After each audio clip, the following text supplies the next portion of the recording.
Assalamualaikum warahmatullahi wabarakatuh. Wassallallahu ala sayyidina Muhammadin wa ala alihi tahirin.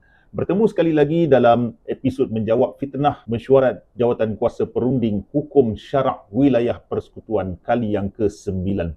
Dalam syubhat yang ketiga, keputusan mesyuarat itu menyatakan pegangan ghaibah Imam Mahdi kononnya mempercayai Imam ke-12 telah ghaib dan akan kembali ke dunia sebagai Imam Al-Mahdi Al-Muntazar sebagai menyimpang dari akidah Islam yang sebenar. Ini adalah keputusan yang tidak adil kerana dalam Ahlus Sunnah ada kepercayaan tentang Imam Mahdi Al-Muntazar yang ghaib, yang akan muncul menyelamatkan dunia dari kekejaman dan menegakkan keadilan. Di sini, sebahagian Ahlus Sunnah ada yang percaya bahawa Imam Mahdi akan lahir, manakala sebahagian penganut Ahlus Sunnah yang lain berpendapat bahawa Imam Mahdi sudah pun lahir. Maka pendapat kedua ini sudah tentu secara logiknya sama dengan akidah yang dipegang oleh Syiah Imamiyah, iaitu Imam Mahdi sedang ghaib setelah lahir kerana terdapat ancaman nyawa. Sebagaimana Nabi Allah Musa alaihi salam ghaib meninggal kaumnya, melarikan diri menuju ke Madian sehingga bertemu dengan Nabi Allah Shu'aib alaihi salam. Samalah seperti Imam Mahdi yang meninggalkan kehadirannya dari kalangan umat, tapi bukan bermakna ghaib sehingga tidak ada orang yang bertemu dengan beliau. Beliau hidup di kalangan manusia, cuma kebanyakan orang tidak kenal beliau. Anda boleh rujuk pada video saya ini yang berjudul Kisah Ulama Sunni bertemu dengan Imam Al-Mahdi alaihi salam. Saya letakkan link dalam description di bawah. Terdapat kisah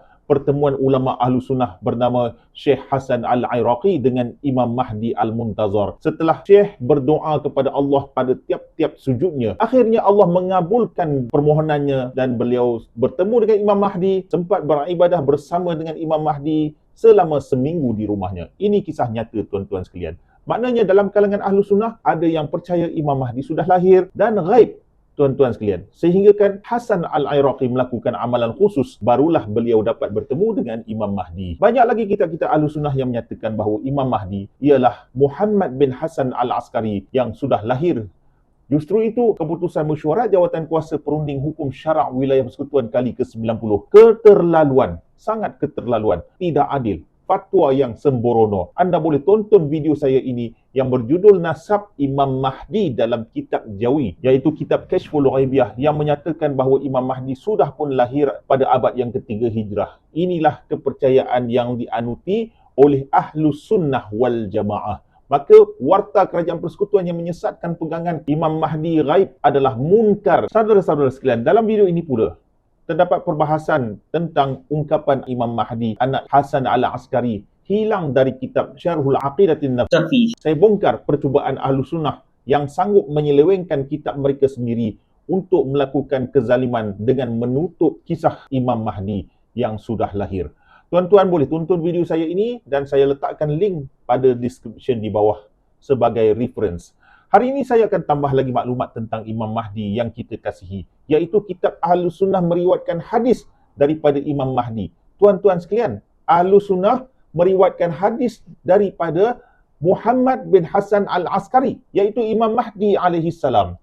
Inilah dia kitab yang berjudul Asmal Manaqib fi Tahdibithnal Matalib, karya ulama Ahlus Sunnah Asy-Syaikh Syamsuddin Abil Khair Muhammad bin Muhammad Al-Jazari Al-Dimashqi Asy-Syafi'i. Beliau lahir pada tahun 833 Hijrah. Muka surat yang ke-99 terdapat topik yang berjudul Hadithu Silsilatiz Zahabi wa Fadilatil Iqrar wal I'tirafi bi Wahdaniyatillahi Ta'ala. Maksudnya hadis rantaian emas dan fadilat mengakui serta mengiktiraf keesaan Allah Subhanahu wa Ta'ala. Para perawi hadis ini semuanya terpuji, tuan-tuan sekalian. Perawi Muhammad Al-Hasan, iaitu Muhammad bin Hasan Al-Askari bin Ali Al-Hadi, Imamu Asrihi. Semua perawinya terpuji. Darjat hadis ini adalah mu'tabar di sisi Ahlus Sunnah wal Jamaah. Yang meriwayatkan hadis ialah Imam Mahdi sendiri. Inilah fokus saya dalam perbahasan,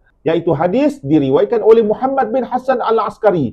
Video-video rujukan yang telah saya berikan sebelum ini jelas menyatakan beliau Muhammad bin Hasan adalah Imam Mahdi Al-Muntazar. Lanjutan sanad-sanad hadis ini yang lain ialah Imam Muhammad Al-Mahdi bin Hasan Al-Askari meriwayatkan daripada ayahanda beliau Ali Al-Hadi, Ali bin Musa Ar-Ridha, Muhammad bin Ja'far Al-Qazim, Ja'far bin Muhammad As-Sadiq, Muhammad bin Ali Al-Baqir, Ali bin Husain Zainil Abidin, Husain bin Ali Sayyidis Syuhada, Ali bin Abi Talib Sayyidul Awliya. Qala al-muallif كذا وقع هذا الحديث بهذا السياق من المسلسلات السعيدية. Berkatalah pengarang, demikianlah terjadinya hadis ini dengan konteks daripada rantaian hadis musalsalatis sa'idah dan tanggungjawab ke atasnya. Wal ahdatu fihi ala Ahmad bin Muhammad bin Hashim Al-Balazari, dan tanggungjawab ke atasnya terletak pada Ahmad bin Muhammad bin Hashim Al-Balazari, seorang ulama ahli sunnah yang masyhur. Setelah kita menelusuri dalil-dalil dari kitab-kitab mu'tabar ahli sunnah, setelah kita melihat sanad hadis rantaian emas yang diriwayatkan oleh Imam Mahdi sendiri, dan setelah kita mendengar kisah nyata pertemuan ulama sunni dari Syekh Hasan Al-Iraqi yang bertemu dengan Imam Mahdi, maka satu perkara yang menjadi jelas pada kita ialah bahawasanya kepercayaan terhadap kewujudan dan keghaiban Imam Mahdi Muhammad bin Hasan Al-Askari ini bukanlah satu akidah asing dalam kalangan ahlu sunnah. Bahkan ia adalah pegangan yang telah lama berakar umri, yang ditulis dalam kitab-kitab, termasuklah dalam kitab Jawi, termasuklah hadis ini yang diriwayatkan dalam kitab Asmal Manaqib karya ulama Syafi'i besar dan diimani oleh sebahagian besar ulama Islam di seluruh dunia. Justru itu, saudara-saudara sekalian, keputusan mesyuarat jawatan kuasa perunding hukum syarak wilayah persekutuan kali ke-90 yang menyesatkan pegangan keghaiban Imam Mahdi, pada hemat saya adalah satu tindakan yang tergesa-gesa dan tidak berpijak di bumi realiti ilmu. Ia mengabaikan fakta bahawa di dalam tubuh Ahlus Sunnah wal Jamaah sendiri terdapat keluasan sikap terhadap isu ini. Ada yang percaya Imam Mahdi belum lahir, ada pula yang percaya beliau sudah lahir dan sedang ghaib, dan ada yang percaya beliau akan lahir.